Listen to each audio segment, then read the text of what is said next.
আমি Nurjahan boutique house থেকে। আমি আজকে দেখাবো আমি আমার বুটিকে কিভাবে জামা ডিজাইন করি।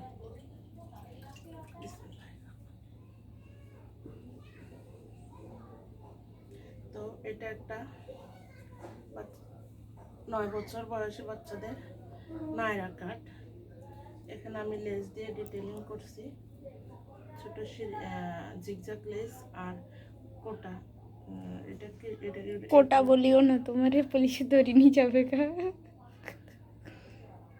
আর এখানে যদি ফুল হাতা দিয়ে ডিটেল করছি। এখানে দুটা দিছি। কালারটা অনেক সুন্দর। এটা কি হলুদ বলে, এটা বাসন্তী না দেওয়ারও হয়েছে মাসাল্লাহ অনেক। গলা দিছি গোল গলা।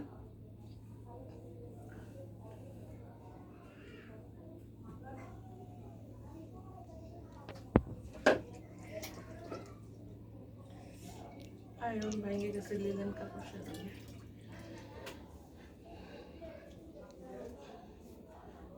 এটা আরেকটা নায়রা কাট, এটা বড় মেয়েদের।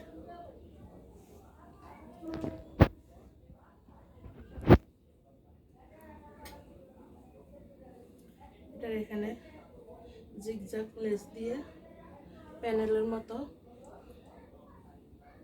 মতো করে জিগজাগ লেস উপর দিয়ে লাগাই দেওয়া হয়েছে। 3/4 হাতা।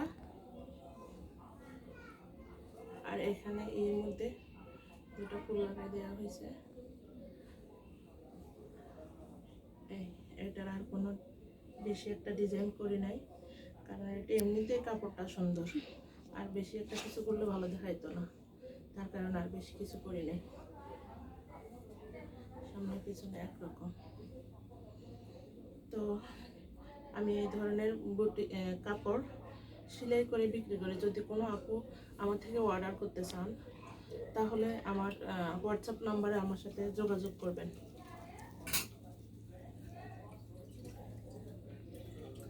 যে কোনো সময় আপনারা কল করতে পারেন, কোনো অসুবিধা নেই। এটা হচ্ছে একটা বাচ্চা মেয়ের ফ্রক।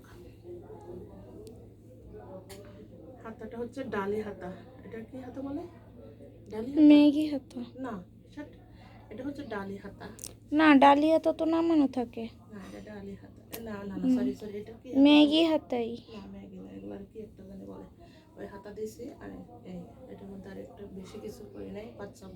বাচ্চাদেরকে বেশি ডিজাইন করলে আবার ভালো লাগে না, তাই এখানে জিগজাগ লেস দিয়ে বটমে সুন্দর করে একটা বটমের ইয়ের মতো করে দিছি। হাতার মধ্যে দিছি জিগজাগ লেস, তারপরে চেন দিছি। পিছনে ছোট গলা দিয়ে চেন, সামনে গোল গলা, ভিতরে আস্তর দিছি।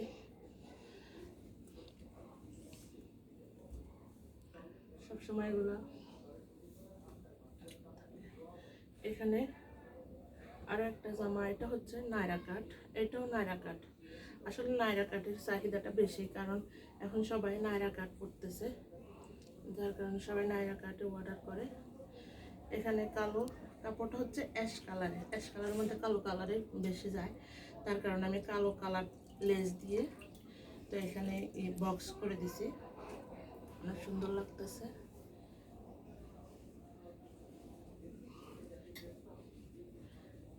গুড়ি গুড়ি প্রিন্ট। জামার বটমে পাইর আছে, যার কারণে এখানে আর কোনো লেস লাগাইনি। এটা অলরেডি এমনিতেই সুন্দর লাগতেছে। পিছনে ছোট গোল গলা, সামনে বড়, আর 3/4 হাতা। বেশি একটা কিছু করি নাই এর মধ্যে।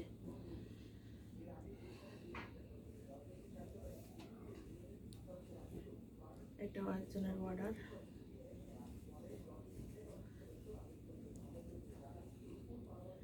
এটা সামনে পিছনে টেবিল গলা, সমান গলা। এটার মধ্যে বেশি একটা সেরকম কোনো ডিজাইন করে নাই, যে কাস্টমারের ওনার সেরকম কোনো চাহিদা নেই, ওনার ডিজাইনের কোনো চাহিদা নেই।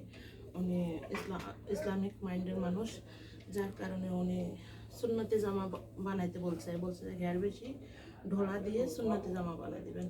তো আমি এখানে প্যানেল দিয়ে গোল জামা বানাই দিছি। সুন্নতি জামা অনেক ঘের হয়েছে, মাশাআল্লাহ অনেক সুন্দর হয়েছে জামাটা। দেখতে ভালো দেখাচ্ছে। তো উনি বলছিল ফুল হাতা দেওয়ার জন্য, যার কারণে আমি ফুল হাতা, এটা ছিল 3/4 হাতা, তো ফুল হাতা হয় না, যার কারণে আমি এখানে লেজ অ্যাটাচ করে দিয়েছি। লেজটা যেহেতু লম্বা বাড়ানোর কারণে আমি লাগাইছি, তো আমি ভিতরে একটা কাপড় লাগাইয়ে এখানে লেজটা লাগাই দিছি, যাতে লেজটা না বাঁধে শরীরে। এই তো আমার ভিডিওটা দেখে যদি ভালো লাগে অবশ্যই লাইক করবেন, কমেন্ট করবেন, শেয়ার করে দিবেন, কমেন্টে জানাবেন আমার কোথায় কী ভুল হয়েছে, আর আমার যদি কোনো ভুল হয়ে থাকে ক্ষমা দৃষ্টিতে দেখবেন। আর আবারও বলতেছি, যদি কোনো আপু অর্ডার করতে চান, আমি এই ধরনের কাপড় সেলাই করে বিক্রি করি, নিজে কাপড় বাই করি, তারপরে সেলাই করে বিক্রি করি। তো যদি আপনারা কেউ অর্ডার করতে চান, প্লিজ আমার হোয়াটসঅ্যাপ নাম্বারে আমার সাথে যোগাযোগ করবেন। আসসালামু আলাইকুম।